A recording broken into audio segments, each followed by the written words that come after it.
शन्नो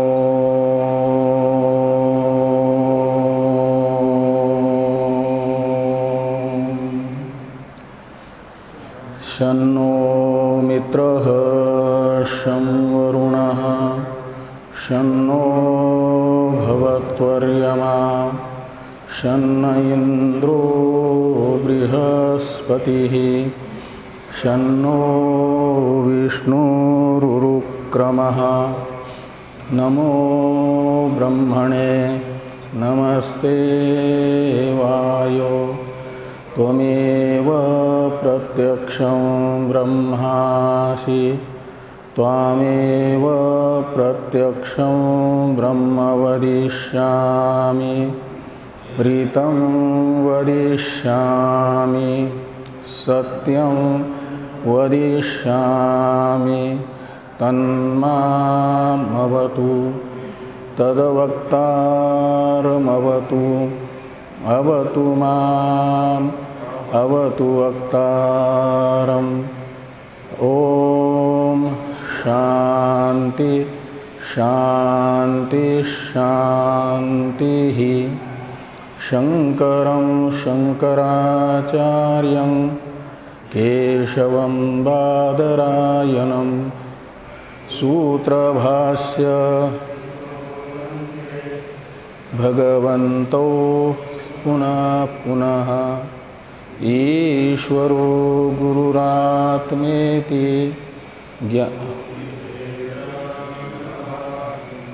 व्योमवद्व्याप्तदेहाय दक्षिणामूर्तये नमः।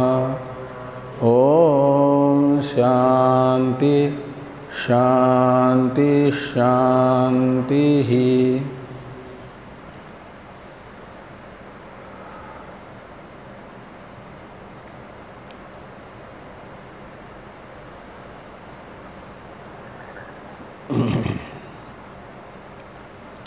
कृष्ण यजुर्वेदीय तैत्तिरीय उपनिषद के ब्रह्मानंद वल्ली नामक द्वितीय अध्याय के अष्टम अनुवाक का विचार हम लोग कर रहे हैं। इस अनुवाक के पंचम मंत्र के व्याख्यान रूप भाष्य की चर्चा हो रही है। भाष्यकार भगवान ने द्वैतवादियों के पक्ष में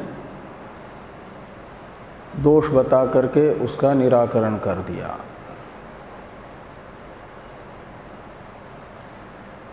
पहले स्वपक्ष का उपादन भी किया, अद्वैतवाद का उपादन किया, द्वैतवाद में दोष दिखा करके उसे हातव्य बताया। अब अद्वैतवाद का उपसंहार किया जा रहा है। एकत्व पक्षे पुनः सनिमित्तस्य इत्यादि से उपसंहार करते हुए ये बताया गया कि अद्वैतवाद में संसार अपने कारण सहित ब्रह्म में कल्पित है, अद्वैत ब्रह्म में, अखंडैक रस ब्रह्म में कल्पित है। इसलिए उसका कोई स्वतंत्र अस्तित्व नहीं है। कारण सहित प्रपंच स्वतः असत ही है, सत्ताहीन ही है। इसे समझाने के लिए ये बताया गया, जैसे तिमिर नामक रोग से ग्रस्त नेत्र हैं जिसके, उस व्यक्ति को एक ही चंद्रमा दो प्रतीत होते हैं। तो वो जो द्वितीय चंद्र दर्शन है वह भ्रांति है। जब तक तिमिर नामक रोग रहेगा तब तक रहेगी। और उस द्वितीय चंद्रमा का जैसे एक चंद्र का अस्तित्व है, ऐसा द्वितीय चंद्र का कोई अस्तित्व नहीं है। इसलिए कहा था कि द्वितीयस्य नात्मलाभ। आत्मलाभ शब्द का अर्थ है अस्तित्व, और नात्मलाभ का अर्थ निकलेगा अस्तित्व नहीं है। तो जो है ही नहीं उसका नाश भी नहीं होगा। नाश भी होता है विद्यमान वस्तु का। नासतो विद्यते भावो ना भावो विद्यते सतः, ये कहा है ना। तो जो व्यावहारिक सत्य है उसका तो नाश हो सकता है व्यावहारिक, लेकिन जिसका कोई अपना वास्तविक अस्तित्व ही नहीं है तो उसका नाश भी अस्तित्व के तरह प्रातिभाषिक ही माना जाएगा। जैसे द्वितीय चंद्रमा प्रातिभाषिक है, ऐसे उसकी निवृत्ति भी एक चंद्रमा दर्शन से तिमिर रोग की निवृत्ति होने पर होती है। वह निवृत्ति भी प्रातिभाषिक ही है, कल्पित ही है। ऐसे ही संपूर्ण प्रपंच अपने कारण सहित आत्मा में कल्पित होने से, स्वतंत्र अस्तित्व वाला न होने से, उसकी जैसी सत्ता है कल्पित, ऐसे ही नाश भी कल्पित ही होगा। ये एक प्रकार से बताया गया है। और यदि संसार का अस्तित्व दिखाने के लिए जो संसार की कारणभूत अविद्या और उसकी निवर्तक विद्या, इन दोनों को माना जाए आत्मधर्म, ये पूर्व पक्षी ने शंका की कि विद्या विद्ययो तद्धर्मत्वम इति चेत, इससे, और इसका निराकरण सिद्धांती कर रहे हैं न प्रत्यक्षत्वात्। तो धर्माधर्म रूप मानेंगे आत्मा के, विद्या अविद्या को धर्म रूप मानेंगे, यानी आत्माश्रित मानेंगे, आत्मा का एक विशेष मानेंगे, विकार रूप। तो सिद्धांती कहते हैं न, आत्मा का धर्म मानने से पूर्व पक्षी को लाभ क्या हो रहा है? ये सत्य हो जाएंगे आत्मा के धर्म होने से, विद्या भी और अविद्या भी सत्य सिद्ध होगी। क्योंकि पूर्व में कहा ना कि जो असत होता है उसका कोई अस्तित्व नहीं होता। जैसे द्वितीय चंद्रमा का कोई अस्तित्व नहीं है। तो विद्या का अस्तित्व सिद्ध करने के लिए माना जा रहा है पूर्व पक्षी के द्वारा कि इन्हें आत्मधर्म माना जाएगा। सिद्धांती कहते हैं आत्मधर्म नहीं हो सकते। क्यों? ये दृश्य है। प्रत्यक्ष है का मतलब दृश्य है। तो न प्रत्यक्षत्वात् ये सूत्र रूप से सिद्धांती समाधान कर रहे हैं। इसका अवतरण टीका में जो था उसे पढ़ लिया था हम लोगों ने। तो न प्रत्यक्षत्वात् इस सूत्र का विवरण है भाष्य में। विवेका विवेको रूपादिवत प्रत्यक्षो उपलभ्येते अंतःकरणस्थो, ये सिद्धांती कह रहे हैं कि जैसे रूपादि का चाक्षुष प्रत्यक्ष होता है, ऐसे साक्षी प्रत्यक्ष है कौन? विद्या अविद्या। अंतःकरण तथा अंतःकरण के धर्म को साक्षी वेद्य माना गया है ना।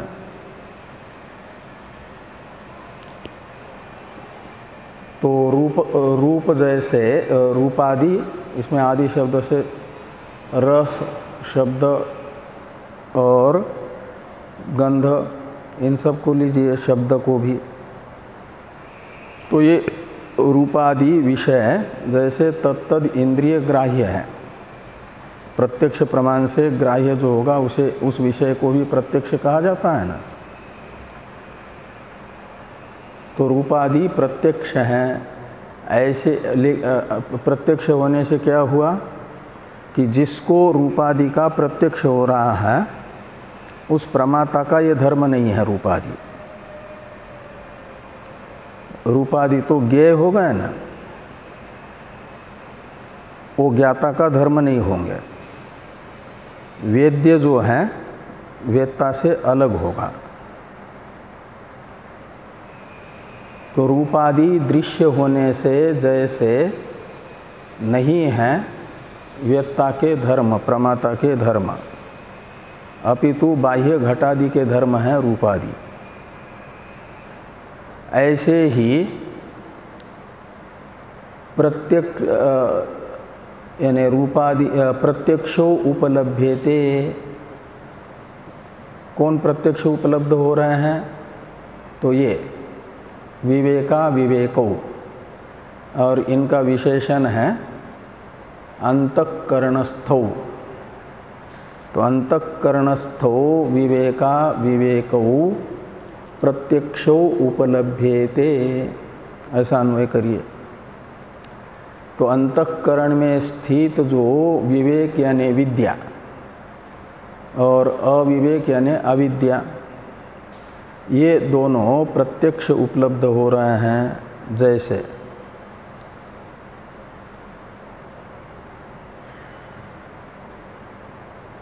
रूपादि के तरह ही ये भी प्रत्यक्ष उपलब्ध हो रहा है, इसलिए आत्मधर्म नहीं होंगे। इसे आगे कह रहे हैं कि नहीं रूपस्य प्रत्यक्षस्य सतो दृष्टिधर्मत्वम। तो प्रत्यक्ष प्रमाण ग्राह्यत्व रूप में होने से, चाक्षुष प्रत्यक्षत्व रूप में होने से, जैसे उसमें दृष्टि धर्मत्व नहीं है, यानी दृष्टा का धर्म रूप को नहीं माना जाता, ऐसा ही विद्या विद्या को साक्षी वेद्य होने से इनका वेत्ता जो साक्षी है उस साक्षी का धर्म रूपादि को नहीं माना जाएगा। रूपादि साक्षी यानी आत्मधर्म नहीं है, ये दिखाने के लिए ही तो अंतःकरणस्थो ये विशेषण भी है। विद्या विद्या विद्या अविद्या अंतःकरणस्थ है। इसी अभिप्राय से लिखते हैं कि अविद्या च स्वानुभवेन निरूप्यते, मूढ़ो अहम अविविक्तम मम विज्ञानम इति। तो अविद्या साक्षी वेद्या है, अंतःकरणस्था अविद्या, अविद्या ने अविवेक, इसी अविद्या को पूर्व में विवेका विवेकों में अविवेक शब्द से कहा है। तो अज्ञानी जन अविद्या को अपने अनुभव से ही अपने से अलग अपना धर्म नहीं है, ये एक प्रकार से निरूपण करते हैं। इस अभिप्राय से कहा जा रहा है कि अविद्या तो स्वानुभवेन निरूप्यते। किस रूप से निरूपण किया जाएगा अविद्या का? कि यह आत्मधर्म नहीं है इस रूप में। वो स्वानुभव का आकार बताया कि मूढ़ो अहम, मैं मूढ़ हूँ। मूढ़ यानी मोहग्रस्त हूँ, मोह यानी अविद्या। तो अविद्यावान हूँ, मूढ़ कहो, अविद्यावान कहो, अविवेकी कहो, एक बात है। और मूढ़ होने के कारण ही यानी अविद्यावान होने के कारण ही अविविक्तम आत्मानम मम विज्ञानम, अविविक्तम मम विज्ञानम। तो जो आत्मा की उपाधि है अंतःकरण, उससे अविविक्त यानी अभिन्नतया तादात्म्य रूपेण मुझे ज्ञान हो रहा है। इसका कारण है अंतःकरणगत अविद्या। अंतःकरणगत अविद्या ने ही, मोह ने ही क्या किया, अंतःकरण और अंतःकरण का दृष्टा आत्मा, ये दोनों अलग अलग होते हुए भी, विविक्त होते हुए भी इनके विवेक को आवृत्त करके, विवेक यानी भेद को आवृत्त करके कर दिया अभेद को प्रकट। इसलिए ज्ञान हो रहा है भ्रांति रूप, अविविक्तम मम विज्ञानम। ये अविद्याजन्य होने से भ्रांति है, अंतःकरण रूप ही अपने आप को समझना। रूपादि ज्ञानवान मैं हूँ, रूपादि का दृष्टा हूँ, ऐसा अपने आप को समझना, यह अंतःकरण से अपने आप को अविविक्त समझना है। और ये भ्रांति है, अंतःकरण अनात्मा है और उस अनात्मा को आत्मा समझना भ्रांति है। ये यहाँ पर कहा कि अविविक्तम मम विज्ञानम इति स्वानुभवेन एव अविद्या निरूप्यते, ऐसा अन्वय करना।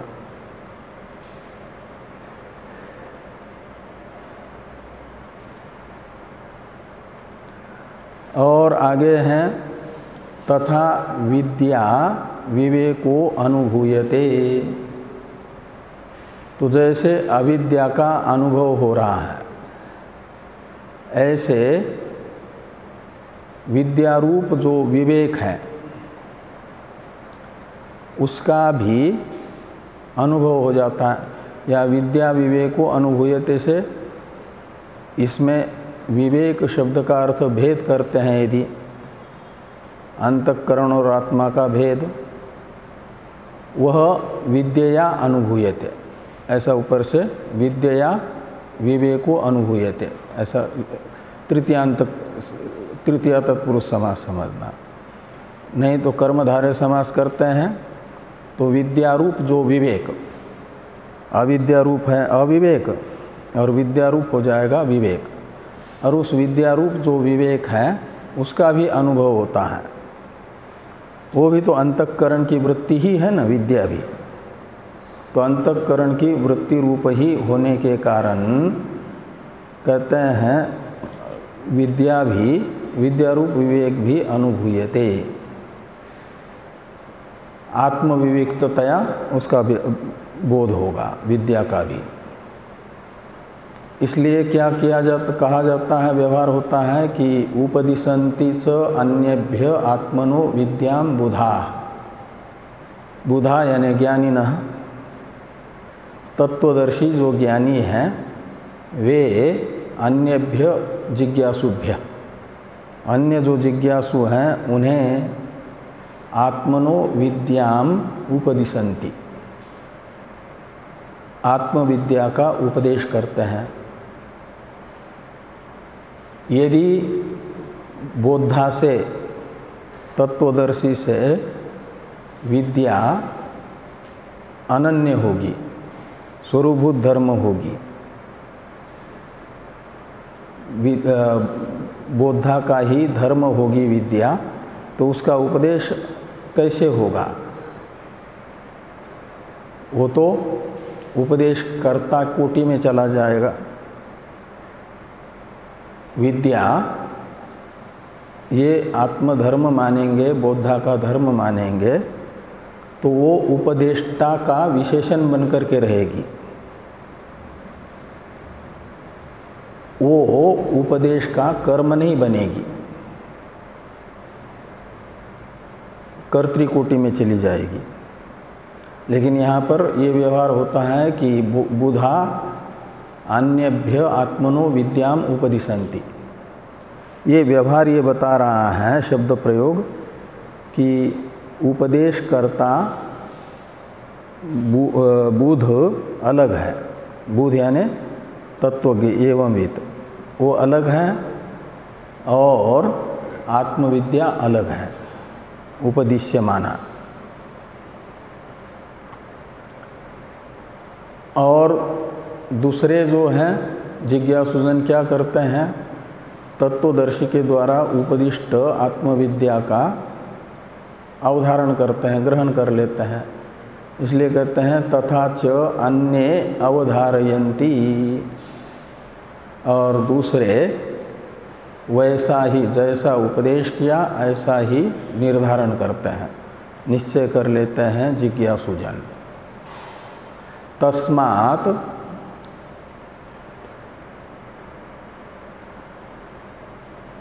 नाम रूप पक्षस्यैव विद्या विद्येच, तो तस्मात् यानी विद्या अविद्या ये आत्मधर्म न होने से, इनमें दृश्यत्व होने से आत्मधर्मत्व नहीं है, ये निश्चित होने से ये तस्मात् का अर्थ निकलेगा। तो फिर क्या हो, दो ही पक्ष हैं, एक आत्मा पक्ष जो अनाम रूप है, और दूसरा पक्ष है सकारण संसार, वह नाम रूपात्मक है। व्याकृत नाम रूप कार्यात्मक संसार और अव्याकृत नाम रूप कारण रूप संसार। तो ये जो विद्या अविद्या है, इनको कहाँ ले जाया जाएगा, किस कोटि में, तो कहते हैं नाम रूप कोटि में ही ये चले जाएंगे, दो पक्ष में से। आत्मधर्म न होने से आत्मपक्ष के ये विद्या अविद्या नहीं हुए, अपितु नाम रूप पक्षस्यैव च विद्या विद्ये, ऐसा समझना। तो नाम रूप पक्ष में अनेक हैं, तो किसके धर्म माने जाएंगे, तो अनेकों में से अंतःकरण के धर्म। अंतःकरण भी तो नाम रूपात्मक है ना, तो नाम रूप कार्य होने से व्याकृत नाम रूपात्मक है, और व्याकृत नाम रूपात्मक अंतःकरण के ही धर्म विद्या अविद्या को माना जाएगा। आगे हैं नाम रूपे नात्मधर्मौ, नाम और रूप जो हैं आत्मा के धर्म नहीं है। नात्मधर्मौ यानी नाम रूप कोटि में चले गए ये, तो नाम रूप ये आत्मा का धर्म नहीं है, अपितु आत्मा में कल्पित है, अनात्मा माना जाएगा नाम रूप को। और ये अनात्म कोटि में ही चले गए विद्या विद्या दोनों भी। तो नाम रूपेच न आत्मधर्मौ, नाम रूप आत्मा का धर्म नहीं है, और उसी पक्ष में विद्या विद्या होने से वो भी आत्मधर्म नहीं होगा। ये तब निश्चित होगा जब नाम रूप आत्मधर्म नहीं है, इसका ज्ञापक कोई न कोई प्रमाण हो। तो कहते छांदोग्य श्रुति है, तो छांदोग्य श्रुति बता रहे हैं भाष्कर भगवान कि नाम रूपयोर निर्वहिता ते यद अंतरा तद ब्रह्म इति श्रुत्यंतरात्। आकाशो वै नाम रूपयोर निर्वहिता ते यद अंतरा तद ब्रह्म, ऐसा श्रुति वाक्य है ना छांदोग्य उपनिषद के 8वें अध्याय में 14वें खंड का प्रारंभ का ही वाक्य है। तो आकाश शब्द से लिया जाता है वहाँ पर परमात्मा, आसमन्तात् कासते प्रकाशते इति आत्मा। इस उत्पत्ति के अनुसार आत्मा शब्द का अर्थ निकलेगा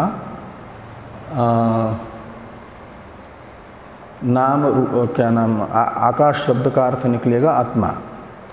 और वो जो आकाश है यानी आत्मा है वो कैसा है, तो नाम रूपयोर निर्वहिता, तो नाम रूप का निर्वहन करता है, का मतलब नाम रूप की उत्पत्ति स्थिति लय का कारण है। जिसे जन्मादेशेतः सूत्र ने कहा भृगुवल्ली में, ये तो वा इमानि भूतानि जायन्ते इत्यादि वाक्य से कहा जाएगा, वो निर्वहिता शब्द से कहा गया है। निर्वहन करता उसे कहा जाता है जो उत्पन्न करता है, पालन करता है। का मतलब नाम रूप का अधिष्ठान है, उत्पादक है, पालक है। और ते यद अंतरा, तो ते यानी नाम रूप है, यद अंतरा यानी जिसके अंदर अध्यस्त है, ये भी अर्थ करते हैं।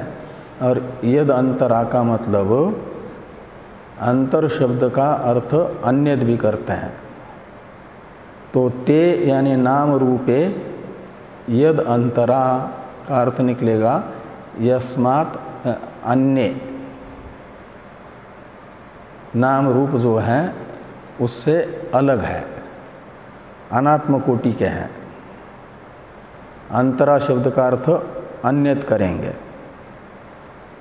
तो दो है, एक आत्मा और दूसरा नाम रूप। तो ये जो नाम रूप है वो आत्मा से भिन्न है, का मतलब अनात्मा है, आत्मकोटि में नहीं है। तो इस प्रकार नाम रूप आत्मधर्म नहीं है, इसे बताने वाला ये वाक्य हुआ। तो ते यद अंतरा यानी नाम रूप जिसके धर्म नहीं है, तद ब्रह्म, वह वास्तविक ब्रह्म है, निर्विशेष। तो इस वाक्य में नाम रूप आत्मधर्म नहीं है, इस अर्थ का ज्ञापन होने से यह श्रुति वचन भाष्यकार भगवान के नाम रूपे न आत्मधर्मो इस वाक्यार्थ के समर्थक होंगे। ये वाक्य श्रुति मूलक माना जाएगा, पौरुषेय होने पर भी प्रमाण माना जाएगा।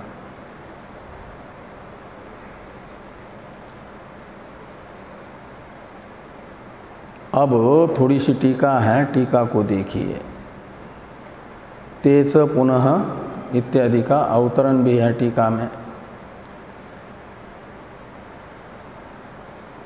आत्मधर्म ये विद्या अविद्या नहीं है तो किसका धर्म है, क्या है, ये सब स्पष्ट कर रहे हैं टीकाकार।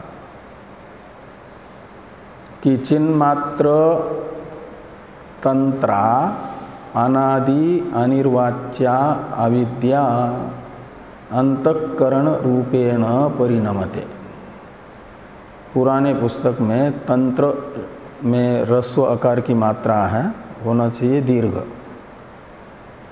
अनादि और तंत्र में अकस्वर्णी दीर्घ से दीर्घ हुआ है। तो चिन्मात्र तंत्रा, या अभी अलग पद भी रखते हैं उसको तो टाप हो जाएगा स्त्रीलिंग में, अविद्या का विशेषण है ना, इसलिए चिन्मात्र तंत्रा और अनादि इन दोनों में अकस्वर्णी दीर्घ से दीर्घ हुआ है।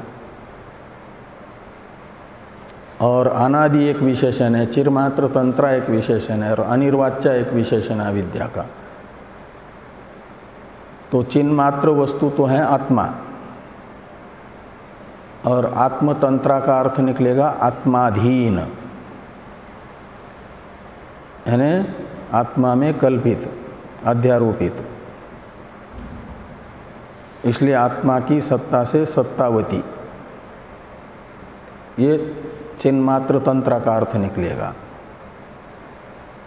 और वो किस रूप से कल्पित है आत्मा में, सादी रूप से या अनादि रूप से, तो कहा अनादि रूप से। अनादि कहने से मूल अविद्या ली जा रही है, अव्याकृत। और वह अनिर्वाच्य है, का मतलब उसे सद भी नहीं कहा जा सकता बाध होने के कारण, असत भी नहीं कहा जाता प्रतीत होने के कारण, असत की प्रतीति भी नहीं होती, और सद असद उभय रूप भी नहीं कहा जा सकता विरोध होने के कारण, इसलिए अनिर्वाच्य है। तो ऐसी जो अविद्या वह अंतःकरण रूपेण परिणमते, तो ये अनादि चिन्मात्र तंत्र अनादि अनिर्वाच्य अविद्या अंतःकरण रूप से परिणत हुई। तो सीधे मूल अविद्या ही अंतःकरण रूप से परिणत हुई या बीच में और कोई है अंतःकरण और अविद्या के? तो बीच में है पंचभूत, और पंचभूतों से पहले भी है ईक्षण, और ईक्षण जिसका परिणाम है वो माया। तो अविद्या पहले, अविद्या है गुणत्रय की साम्य अवस्था, उसमें वैषम्य हुआ, शुद्ध सत्व प्रधान अवस्था बनी, परिणाम हुआ, वो माया कहलाई महत्तत्व, और उसमें एक बहुश्याम ये ईक्षण हुआ, और फिर उस ईक्षण से ईक्षण पूर्वक आकाश आदि की सृष्टि हुई, सूक्ष्म आकाश आदि की, और सूक्ष्म आकाश आदि पंचभूतों के सम्मिलित सत्वगुण का परिणाम हुआ अंतःकरण। तो ये अविद्या के परिणाम का परिणाम होने से अविद्या का ही परिणाम माना जाएगा। इसलिए कहा कि अविद्या अंतःकरण रूपेण परिणमते, यानी पूर्व पूर्व परिणाम उत्तर उत्तर परिणाम के रूप में परिणत होते होते माना जाएगा कि मूल जो परिणामी उपादान कारण है वही अंतिम परिणाम के रूप तक आ गया, ऐसा कहा जा सकता है। इस दृष्टि से अविद्या अंतःकरण रूपेण परिणमते, और तच्च अंतःकरणम तामस सात्विक अवस्था भेदेन भ्रांति सम्यक ज्ञानाकारेण परिणमते। और वो जो अंतःकरण है वह जब तामस होता है, तमः प्रधान हो जाता है, तो उस समय भ्रांति रूप से, भ्रांति तो मोह है न, मूढ़ता, तो मोह के रूप में परिणत हो जाता है। तमोगुण प्रधान अंतःकरण का परिणाम है भ्रांति, और सत्वगुण प्रधान अंतःकरण का परिणाम है सम्यक ज्ञान विद्या। भ्रांति है अविद्या और विद्या है सम्यक ज्ञान। ये भ्रांति को कहा जाएगा कार्य अविद्या, और ये दोनों वृत्ति रूप है। भ्रांति भी तो अंतःकरण की ही वृत्ति है ना, कार्य अविद्या जिसको अध्यास कहा जाएगा, ज्ञानाध्यास। और सम्यक ज्ञान ये भी एक अध्यास ही है, ज्ञानाध्यास है। प्रमाणजन्य अंतःकरण की वृत्ति वह ज्ञानाध्यास, वो भी सम्यक ज्ञान रूप अध्यास है। और अविद्याजनित अंतःकरण की वृत्ति वो हो जाएगी भ्रांति ज्ञान रूप अध्यास। ज्ञानाध्यास के दो प्रकार कर दीजिए। उसमें जो सम्यक ज्ञान है वो सम्यक ज्ञान स्वयं भी अंतःकरण का ही परिणाम होने से भ्रांति कोटि में ही आता, अध्यास कोटि में ही आएगा। वृत्ति जो उपाधि है, उपाधि अंश, और उससे उपहित चैतन्य, उस वृत्ति का जो विषय है वो अबाधित है। और उस चिन्ह मात्र तत्व को छोड़ करके, आत्म तत्व को छोड़ करके बाकी जितने भी व्यावहारिक पदार्थ विषयक वृत्तियाँ हैं अंतःकरण की, व्यावहारिक प्रमाण से जन्य, वो सब के सब तत्वावेदक प्रमाण, यानी आपका वो जो तत्व विषयक ज्ञान हुआ उस ज्ञान के दृष्टि से भ्रांतियाँ ही हैं। चक्षुरादि इंद्रियों से होने वाले रूपादि के ज्ञान से लेकर के अर्थापत्ति प्रमाण तक, अनुपलब्धि अर्थापत्ति, ये सब भ्रांति रूप ही माने जाएंगे। और सम्यक ज्ञान में भी दो अंश कर दीजिए, एक उपाधि अंश वृत्ति, वह भी अध्यस्त कोटि में जाएगी। अंतःकरण स्वयं अध्यस्त है तो उसका परिणाम भी अध्यस्त होगा, लेकिन उसका विषय अबाधित है, इसलिए उसे तत्व ज्ञान कहा जाता है। विषय को लेकर के तत्व विषयक होने से तत्व ज्ञान है, सम्यक ज्ञान है। तो सम्यक ज्ञानाकार्येण परिणमते, ये परिणत होती है, परिणत होता है कौन? अंतःकरण, जो सात्विक अंतःकरण है कहो, या अंतःकरण की सात्विक अवस्था कहो। तो अंतःकरण स्वयं ही इन दो अवस्था के भेद से ये सम्यक ज्ञान तथा भ्रांति के रूप में परिणत हुआ। और तस्मिन् प्रतिबिंबितश्चित् धातु, तो तस्मिन् यानी अंतःकरणे, ये जो भ्रांति रूप वृत्ति में तथा सम्यक ज्ञान रूप वृत्ति में प्रतिबिंबित जो चित् धातु है, वह स्व उपाधि धर्मेण एव भ्रांत सम्यक्दर्शी इति च व्यवह्रियते। उस भ्रांति रूप अंतःकरण वृत्ति, जिस अंतःकरण में है भ्रांति संज्ञक अंतःकरण वृत्ति का परिणामी अंतःकरण उपाधिक चैतन्य को कहा जाएगा भ्रांत, और सम्यक ज्ञान रूपा वृत्ति से युक्त अंतःकरण में प्रतिबिंबित चैतन्य को हो या तदुपाधिक चैतन्य को कहो, तदुपहित चैतन्य को कहा जाएगा सम्यकदर्शी। ऐसा व्यवहार किया जाता है। इति च व्यवह्रियते, कौन? वो चित् धातु यानी चेतन आत्मा, लेकिन सोपाधिक चेतन आत्मा। उपाधि कौन सी? भ्रांत अंतःकरण और सम्यक ज्ञान से युक्त अंतःकरण रूप उपाधि से उपहित चेतन भ्रांत तथा सम्यकदर्शी इस नाम से कहा जाता है। व्यवह्रियते का अर्थ निकलेगा न तत्वतः विद्या विद्यावत्वम, वस्तुतः तत्वतः का अर्थ निकलेगा चैतन्य में अंतःकरण रूप उपाधि के बिना निरुपाधिक चैतन्य में,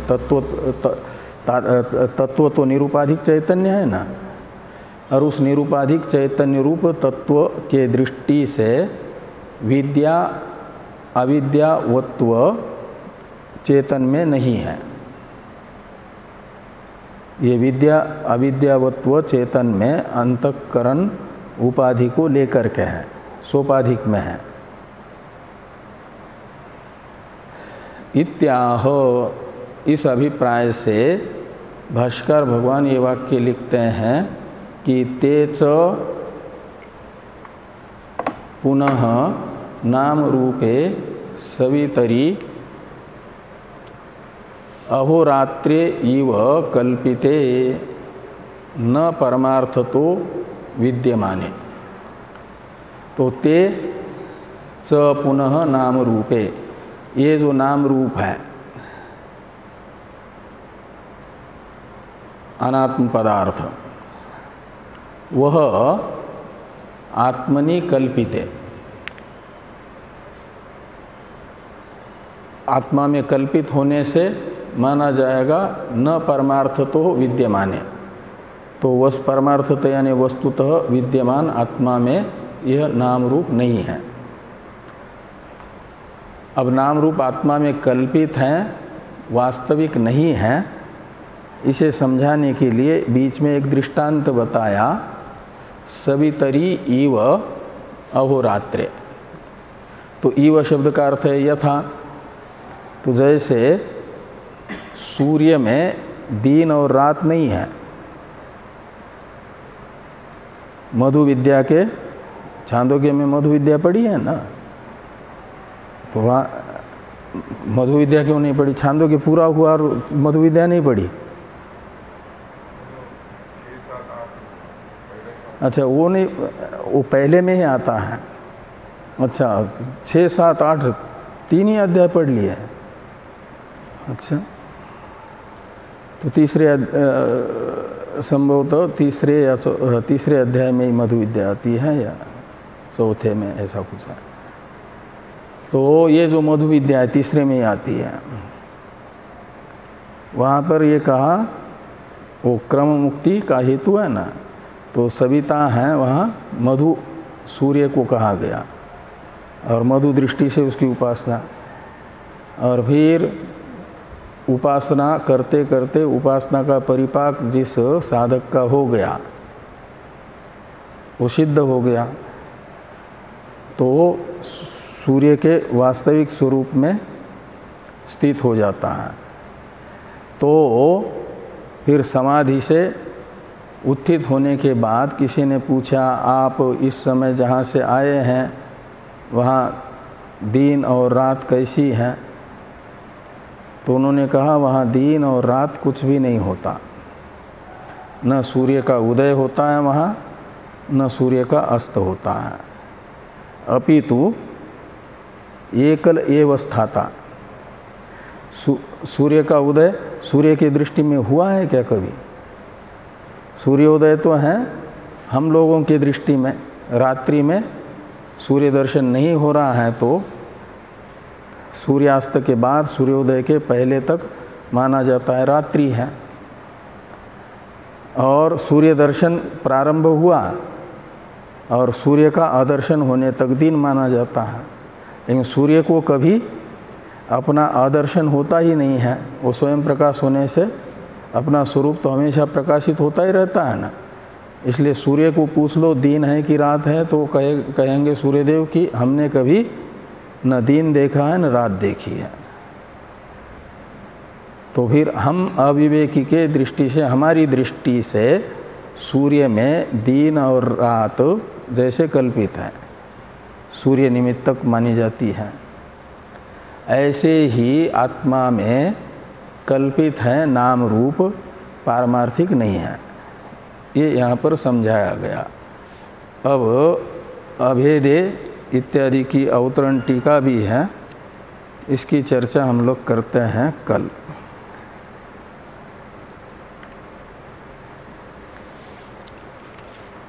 ओम शन्नो मित्रः शं वरुणः शन्नो भवत्वर्यमा शन्न इंद्रो बृहस्पतिः शन्नो विष्णुरुक्रमः नमो ब्रह्मणे नमस्ते वायो त्वमेव प्रत्यक्षं ब्रह्मासि त्वामेव प्रत्यक्षं ब्रह्म वदिष्यामि ऋतं वदिष्यामि सत्यं वदिष्यामि तन्मामवतु तद्वक्तारमवतु अवतु माम् अवतु वक्तारम् अवतु वक्तारम्।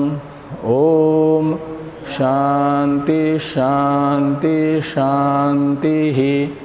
शंकरं शंकराचार्यं केशवं बादरायणं सूत्रभाष्य